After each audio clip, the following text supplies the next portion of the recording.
خواجہ صاحب نے فرمایا یہ دعا تکنیکی لحاظ سے غلط ہے، لہٰذا میں اس معاملے میں آپ لوگوں کی کوئی مدد نہیں کر سکتا۔ سب لوگوں کے چہرے دھواں ہو گئے، کمرے میں بڑی دیر تک خاموشی رہی۔ میں ان تمام لوگوں میں نسبتاً منہ پھٹ تھا، لہٰذا میں نے عرض کیا حضور دعا تو دعا ہوتی ہے، اس میں تکنیک کہاں سے آ گئی؟ خواجہ صاحب مسکرائے، ہاں تمہاری بات درست ہے، لیکن اگر تم کسی شخص کو 1000 سال تک زندہ رہنے کی دعا دو، اگر تم یہ دعا کرو کہ اللہ تعالیٰ تمہارے کسی دوست کو پر لگا دے اور وہ اڑ کر لندن پہنچ جائے، یا تم یہ دعا کرو تمہارے دادا دوبارہ زندہ ہو جائیں اور وہ تمہارے ساتھ بیٹھ کر چائے پینے لگیں، تو ان دعاؤں کا کیا نتیجہ نکلے گا؟ یہ دعائیں ٹیکنیکلی غلط ہیں۔ گو اللہ تعالیٰ ہر چیز پر قادر ہے، وہ اگر چاہے تو پوری دنیا کے لوگوں کی عمریں 1000 سال ہو جائیں، تمام انسانوں کے جسم پر ونگز نکل آئیں اور پوری دنیا کے مرحوم دادے دوبارہ زندہ ہو جائیں، لیکن اللہ تعالیٰ ایسا نہیں کرتا۔ یہ ساری باتیں اس کی ترجیحات میں شامل نہیں ہیں۔ اس نے ایک سسٹم بنا دیا ہے اور وہ عموماً اس سسٹم میں کوئی تبدیلی نہیں لاتا۔ وہ خاموش ہو گئے۔ ہمارے ایک ساتھی نے پوچھا، لیکن اگر کوئی بندہ اللہ سے یہ درخواست کرے یا باری تعالیٰ میرے مسائل اور مصائب میں کمی کر دے تو اس دعا میں کیا خرابی ہے؟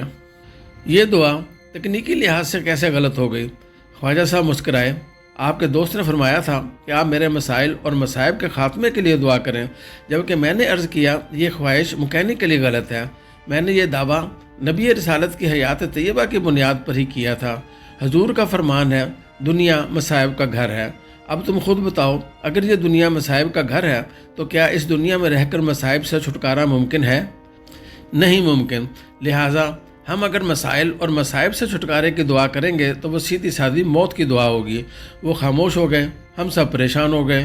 یہ ایک نیا زاویہ نظر اور زندگی کا ایک نیا پہلو تھا۔ ہم نے خواجہ صاحب سے پوچھا اصل دعا کیا ہے؟ انہوں نے میٹھی میٹھی نظروں سے ہماری طرف دیکھا اور بولے، میرے بچوں، اللہ تعالیٰ سے ہمیشہ دعا کرنی چاہیے وہ ہمیں زندگی کے مسائل اور مصائب سے نپٹنے کی ہمت دے، وہ ہمیں پریشانیوں کا سامنا کرنے، مشکلات کا مقابلہ کرنے اور ان پریشانیوں، ان مصائب اور ان مشکلات کو شکست دینے کی استطاعت دے، اور وہ ہمارے اندر جرأت، ہمت اور طاقت پیدا کر دے۔ خواجہ صاحب رکے، ذرا سا توقف کیا اور پھر اسی شیریں لہجے میں بولے، دنیا کے تمام کامیاب لوگوں کے پاس یہی طاقت، ہمت اور جرأت ہوتی ہے، ان کے پاس یہی استطاعت ہوتی ہے جس کے باعث یہ لوگ کامیابی پر کامیابی حاصل کرتے جاتے ہیں۔ تم انبیاء کی حیات پڑھو، انبیاء کرام کی زندگیوں کا احوال دیکھو، تم دنیا کے تمام بڑے فلسفیوں، سائنسدانوں، لیڈروں اور رہنماؤں کی بایوگرافیاں پڑھو، ان سب کی زندگیوں میں ان گنت مسائل اور مصائب ملیں گے، لیکن ان میں سے کسی شخص نے کبھی ان مصائب اور مسائل کے خاتمے کی دعا نہیں کی۔ انہوں نے ہمیشہ اللہ تعالیٰ سے ان مشکلوں سے نپٹنے کی ہمت مانگی اور اللہ تعالیٰ نے ان کی دعا قبول کی، انہیں استقامت، استطاعت اور طاقت عطا کی، اور یوں یہ لوگ کامیاب ہو گئے۔ حضرت آدم سے لے کر نبی اکرم صلی اللہ علیہ وسلم کی حیات طیبہ تک تم سب انبیاء کے احوال دیکھو، تم سقراط سے لے کر بل گیٹس تک دنیا کے تمام بڑے لوگوں کی زندگی کا تجزیہ کرو، تمہیں ان سب میں 2 چیزیں مشترک نظر آئیں گی، مسائل اور ہمت۔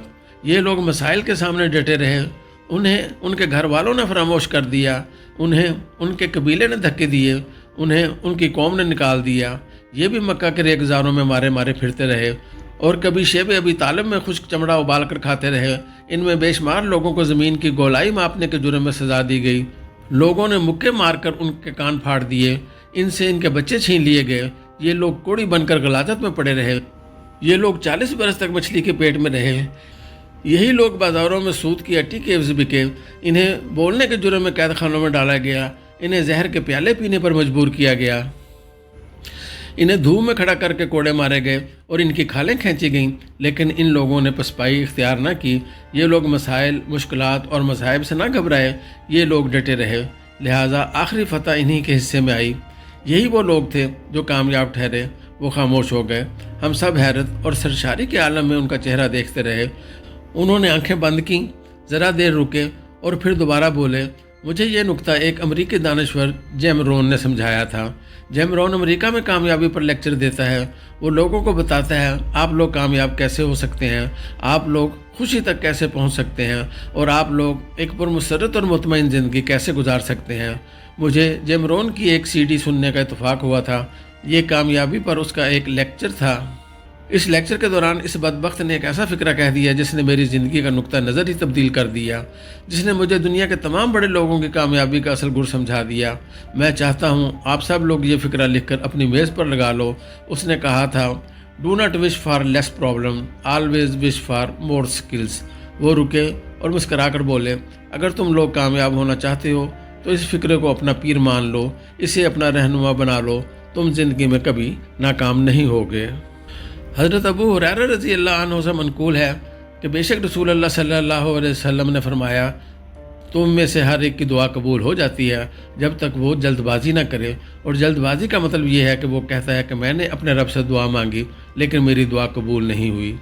دعا عربی زبان کا لفظ ہے، اس کا معنی ہے پکارنا۔ عموماً یہ لفظ کسی حاجت یا ضرورت کے وقت پکارنے میں استعمال ہوتا ہے۔ اللہ تعالیٰ نے امت محمدیہ کو دعا مانگنے کا حکم دیا، یہ اس امت کا خاص اعزاز ہے، ورنہ حضرت کعب احبار کی روایت کے مطابق پہلے زمانے میں یہ خصوصیت انبیاء کی تھی۔ انبیاء لوگوں کے لیے دعا کرتے، اللہ تعالیٰ دعا قبول فرماتا، اور امت محمدیہ صلی اللہ علیہ وسلم کی یہ خصوصیت ہے کہ یہ حکم تمام امت کے لیے عام کر دیا گیا ہے، اب ہر شخص دعا مانگے۔